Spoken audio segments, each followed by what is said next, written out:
Hello மக்களே, இன்னைக்கு diet இல்லை, ஜிம் இல்லை, ஆனால் கண்டென்ட் ஃபுல்லாக இருக்குது. இந்த வீடியோ நேற்றுக்கு விநாயகர் சதுர்த்தி ஸ்பெஷல். நிறையா ஃபன் இருக்குது. மறக்காம வீடியோ ஃபுல்லாக பாருங்கள். அனைவருக்கும் விநாயகர் சதுர்த்தி நல்வாழ்த்துக்கள் மக்களே. காலையில் எழுந்திரிச்சோன்னா விநாயகரை வீட்டுக்கு கூட்டிகிட்டு வரது கிளம்பியாச்சு. கூட்டிகிட்டு வந்த கையோட நம்ம விநாயகருக்கு அழகான அலங்காரம் செய்ய ஆரம்பிச்சாச்சு. கல்யாணம் ஆனதுலேருந்து எனக்கு இது 3வது விநாயகர் சதுர்த்தி. விநாயகர் சதுர்த்தி அன்னைக்கு அலங்காரம் என்னோட டிபார்ட்மெண்ட், சமையல் என் ஒய்ஃபோட டிபார்ட்மெண்ட். வாங்கிட்டு வந்த அருகம்புல், பழம், பூ எல்லாத்தையும் வச்சு நம்ம விநாயகரை அழகாக அலங்காரம் செஞ்சு முடிச்சாச்சு. நான் அலங்காரம் செஞ்சு முடிக்கிற கேப்பில் என் ஒய்ஃபு சமையலை ரெடி பண்ணி முடிச்சிட்டாங்க. ரெடி பண்ண கையோட சாமிக்கு படைச்சிட்டு அப்படியே சாமி கும்பிட்டு முடிச்சாச்சு. இன்னைக்கு சாமி கும்பிட்றதுனால காலையிலேருந்து வயிறு எம்டி தான். காலையிலேருந்து எதுவுமே சாப்பிடல, காஃபி கூட குடிக்கல.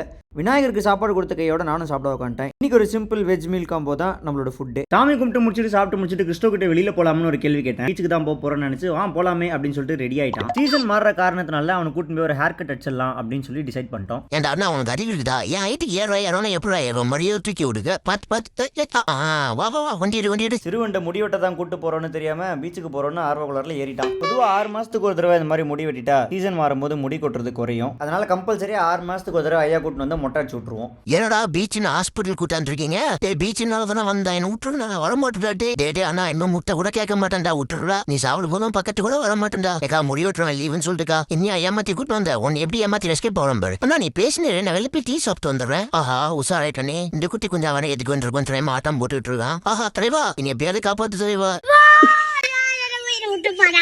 கிறிஸ்டோக்கு புதுசா ஆளை கண்டெல்லாம் பயம் கிடையாது. ஆனா அவங்க கையில வச்சிருக்காங்களோ ஒரு பொருள், அந்த ட்ரிம்மரோட சவுண்டுக்கு தான் கொஞ்சம் டர் ஆகும். என்னடா குட்டி கொஞ்சம் நல்லா மாத்தியா வெளில அந்த ஆட்டம் அண்ணி. உங்க வீட்டு டாக்ஸ் ஸ்பாக்கு கூட்டு போக முடியல அப்படின்னாலும் 10 டேஸ்க்கு ஒரு தடவை கம்பல்சரி குளிப்பாட்டி விட்டுருங்க. டே அண்ணா இவன் எங்க ஷேவ் பண்றான் பாருடா. பீச்னு சொன்ன ஸ்பாக்கு கூட்டிட்டு வந்த இப்போ பாலியராக்கு ட்ரிம் பண்றான். இது என் பர்சனல் ப்ராப்பர்ட்டி டாடி. ஒரே ஒரு குளக்கட்ட கேட்டதுக்காக என்ன கூட்டு வந்து பழி வாங்கிடல. யோ தலைவா என்னையா பாத்துனே இருக்கிற, என்னை எப்படியா வந்து காப்பாத்தியா? யோ ஜெயனா முஞ்சி என் தலைவன் வந்தா நீ காலிடா. ஐயோ என் தலைவனே தூக்கிட்டீங்களா? டேய் எங்கடா என்ன கூட்டு போற? என்ன ஊர்ல நான் வீட்டுக்கு போகணும்டா. ஏப்பா பீச்சுக்குன்னு சொல்லிட்டு இங்கே கூட்டு வந்ததுக்கு கிறிஸ்டோ எங்களை மன்னிக்கவே மாட்டான். இவன் ஹேர் கட்லேயே எங்களுக்கு ரொம்ப பிடிச்சது இவன் வால் பகுதி தான். உடம்புல இருக்கிற முடியெல்லாம் எடுத்துட்டு வாலில் மட்டும் கொஞ்சோண்டு முடி விட்டு இருந்தாங்க. அடுத்த தடவை பீச்சு கூட்டு போறேன் இந்த மாதிரி வாக்கு கூத்துட்டு ஏமாத்துறீங்க, கண்டிப்பா உங்க மேல கேஸ் குத்துருவேன். இது நாய் உரிமை மீறல் தான். விநாயகர் சதுர்த்தி அன்னைக்கே எனக்கு முடி வெட்டதுக்கு முக்கியமான காரணம் என்னன்னா, நாளையிலேருந்து 2 நாள் நாங்கள் பெங்களூர் போகிறோம். அதான் குரூமிங்லாம் இன்னைக்கே முடிச்சிட்டோம். இன்னைக்கு கதை அவ்வளோதான். நாளைக்கு பார்க்கலாம். டாட்டா பாய்.